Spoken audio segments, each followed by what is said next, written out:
السلام علیکم ورحمۃ اللہ وبرکاتہ۔ اعوذ باللہ من الشیطان الرجیم، بسم اللہ الرحمن الرحیم۔ اللہ کی توفیق سے آج ہم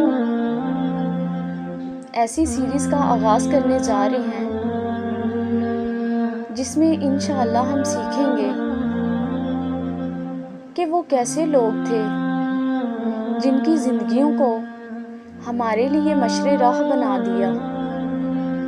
وہ کیسی زندگیاں تھیں جن کو ہمارے لیے رول ماڈل قرار دیا گیا۔ وہ کیسی زندگیاں تھیں جن کو اسٹڈی کر کے ہم ویسا ہی توکل چاہتے ہیں، ہم ویسا ہی صبر چاہتے ہیں، ہم ویسی ہی اللہ تعالیٰ سے مغفرت طلب کرنا چاہتے ہیں، ہم ویسی ہی راہ چاہتے ہیں جس راہ پر چلنے سے اللہ خوش ہوتا ہے۔ آج ہم ایسے ہی ایک نبی کے بارے میں دیکھیں گے، ان کی زندگی کو دیکھیں گے کہ ان کے ضمیر نے ان کو کس طرح ملامت کیا، کس طرح انہوں نے اللہ تعالیٰ سے مغفرت طلب کی۔ ایک ایسا نبی جس کو اللہ تعالیٰ نے اپنے ہاتھ سے بنایا، ایک ایسا نبی جس کو اللہ تعالیٰ نے فرشتوں سے سجدہ کروایا، ایک ایسا نبی جس کو اللہ تعالیٰ نے نوع انسانی کے آغاز کے لیے چنا۔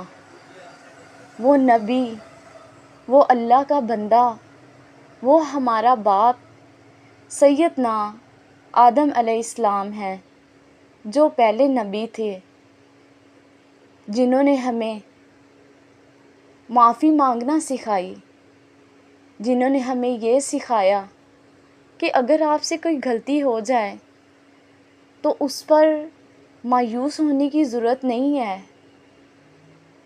اس رب کے پاس جاؤ، اس رب سے فریاد کرو سچے دل سے، وہ تمہارے گناہوں کو اس طرح مٹا دے گا جس طرح کبھی کوئی گناہ کیا ہی نہ ہو۔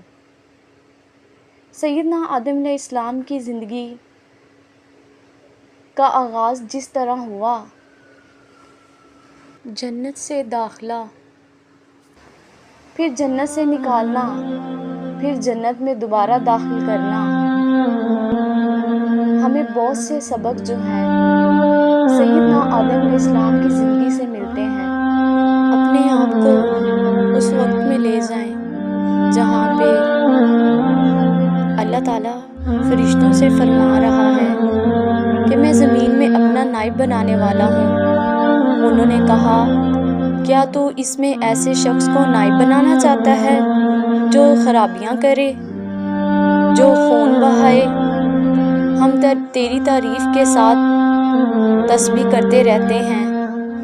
اللہ تعالیٰ نے فرمایا، میں وہ باتیں جانتا ہوں جو تم نہیں جانتے، اور اس نے آدم کو سب چیزوں کے نام سکھائے، پھر ان کو فرشتوں کے سامنے پیش کیا اور فرمایا کہ اگر تم سچے ہو تو مجھے ان کے نام بتاؤ۔ انہوں نے کہا، تو پاک ہے، جتنا علم تو نے ہمیں بخشا ہے اس کے سوا ہمیں کچھ معلوم